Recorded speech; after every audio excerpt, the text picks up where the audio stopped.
আসসালামু আলাইকুম। টিজেন 24 ইউটিউব চ্যানেলের পক্ষ থেকে আপনাদেরকে স্বাগতম। আজকের এবারে খবরে আলোচনায় রয়েছে সৌদি প্রবাসীদের জরুরি খবর। সৌদি লাখো প্রবাসীর চুক্তিপত্র বাতিল, 14 মার্চ পরবর্তী চুক্তিপত্রে সাবধান। সে বিষয়ে বিস্তারিত সম্পূর্ণ ভিডিওটি দেখে বিস্তারিত জেনে নেওয়ার অনুরোধ রইল। প্রিয় সৌদি প্রবাসী ভাইগণ, আপনারা সকলে জানেন যে সৌদি আরবে আজ 14 মার্চ হতে নতুন শ্রম আইনটি বাস্তবায়ন হয়েছে। আর যেহেতু সৌদি আরবের নতুন শ্রম আইনটি বাস্তবায়ন হয়েছে, এতে করে আমাদের প্রবাসীদের বিশেষ বিশেষ সুযোগ সুবিধা প্রাপ্তি হচ্ছে। এর মধ্যে অন্যতম হচ্ছে আমাদের প্রবাসীদের কিন্তু নতুন করে তাদের কফিলদের সাথে চুক্তিপত্র করতে হবে। যাদের পুরাতন কোনো চুক্তিপত্র নেই, যারা কিনা মৌখিক কথার উপরে কারো সঙ্গে কাজ করছিল, তারা এখন থেকে নতুন করে চুক্তিপত্র করতে হবে। আমাদের অনেক প্রবাসী যারা কিনা কফিলের সঙ্গে বছরের পর বছর ধরে কাজ করছে, কিন্তু তাদের সঙ্গে কোনো ডিড বা চুক্তিপত্র নেই, এখন তারা অবশ্যই চুক্তিপত্র করতে বাধ্য হবে। আগের কফিল তাকে এখন কোনোভাবেই তাকে জোরপূর্বক তার কাজে রাখতে পারবে না, যদি না সে নতুন করে চুক্তিপত্র করে। যেহেতু আজ 14 মার্চ অতিক্রম হয়ে যাচ্ছে, সেই হিসাবে আজকে সৌদি আরবে লাখো প্রবাসীর চুক্তিপত্র বাতিল হয়ে যাচ্ছে বা চুক্তিপত্র এক্সপায়ার হয়ে যাচ্ছে বা চুক্তিপত্র নেই। এখন আপনারা যারা সৌদি আরবে সাপ্লাই কোম্পানি বা যে কোনো কফিলের সঙ্গে কাজ করুন না কেন, যার সাথে আপনার চুক্তিপত্র নেই, তাকে অবশ্যই নতুন চুক্তিপত্র করতে হবে। যাদের চুক্তিপত্র আছে বা চুক্তিপত্রের মেয়াদ আছে, তাদের এখন চুক্তিপত্র না করলেও হবে। যখন চুক্তিপত্র মেয়াদ শেষ হয়ে যাবে, তখন আপনি নতুন করে চুক্তিপত্র করবেন।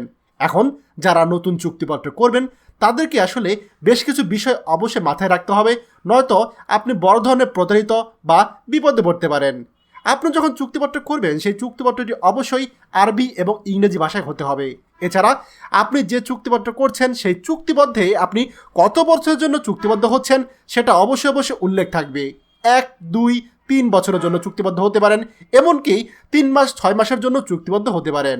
এছাড়া আপনি কোন কাজের জন্য চুক্তিবদ্ধ হচ্ছেন সেটা উল্লেখ থাকবে, কত ঘন্টা আপনি কাজ করবেন সেটা উল্লেখ থাকবে। আপনি যদি ওভারটাইম করেন, সেই ওভারটাইম থাকবে কিনা সেটাও উল্লেখ থাকবে, এবং ওভারটাইমে যে টাকা সেটা কিভাবে দিবে সেটাও স্পষ্ট উল্লেখ থাকবে। আপনার কাজে কোনো সাপ্তাহিক ছুটি থাকবে কিনা সেটাও উল্লেখ থাকতে হবে। এছাড়া আপনি বছরে কতদিন ছুটি পাবেন সেটাও উল্লেখ থাকতে হবে। আপনার যে বর্তমান ইন্স্যুরেন্স আছে, সেই ইন্স্যুরেন্স ভবিষ্যতে কে বহন করবে সেটাও উল্লেখ থাকবে। আপনার থাকা খাওয়া কে দিবে সেটাও স্পষ্টভাবে উল্লেখ থাকতে হবে। এছাড়া সর্বোপরি আপনার যে ইকামা আছে, সেই ইকামা কে বানিয়ে দিবে, সেই খরচটা কে বহন করবে সেটাও উল্লেখ থাকতে হবে। যদিও সৌদি আরবের শ্রম আইনে আগে থেকে উল্লেখ আছে মালিক পক্ষ বা কফিল ইকামা খরচ বহন করে, তারপরেও সেটা চুক্তিপত্রে অবশ্যই উল্লেখ থাকতে হবে। আপনাদের মাঝে যদি কোনো প্রকার আর্থিক লেনদেন হয়, সেটা আলাদা থাকবে, তবে বাকি সকল কিছুই অবশ্যই চুক্তিপত্রে উল্লেখ থাকতে হবে। আপনার কফিল যদি আপনার কাছ থেকে মাসে মাসে বা বছর বছর ফায়দা নেয়, সেটা কিন্তু কোনোভাবেই চুক্তিপত্রে উল্লেখ থাকবে না, কারণ এই যে মাসিক ফায়দা নেওয়া, এটা সম্পূর্ণ ইল্লিগাল। কিন্তু তারপরে আমাদের প্রবাসীরা কফিলের সাথে ঝামেলামুক্ত থাকার জন্য তারা এই মাসিক ফায়দা দিয়ে থাকে। আশা করছি আপনারা প্রত্যেকেই বিষয়টা বুঝতে পেরেছেন।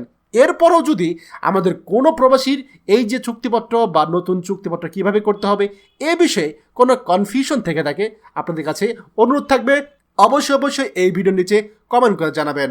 খবরটি আমাদের সৌদি প্রবাসী সকল ভাইদের জন্য অত্যন্ত গুরুত্বপূর্ণ, তাই আপনারা যা দেখছেন তারা শেয়ার করে অন্যদেরকে এখনই দেখার সুযোগ করে দিন। আর আপনি যদি আমাদের চ্যানেলে নতুন হয়ে থাকেন, তাহলে অবশ্যই আমাদের চ্যানেলটিকে সাবস্ক্রাইব করুন সৌদি আরবের সকল গুরুত্বপূর্ণ খবর সবার আগে পাওয়ার জন্য। ধন্যবাদ সবাইকে।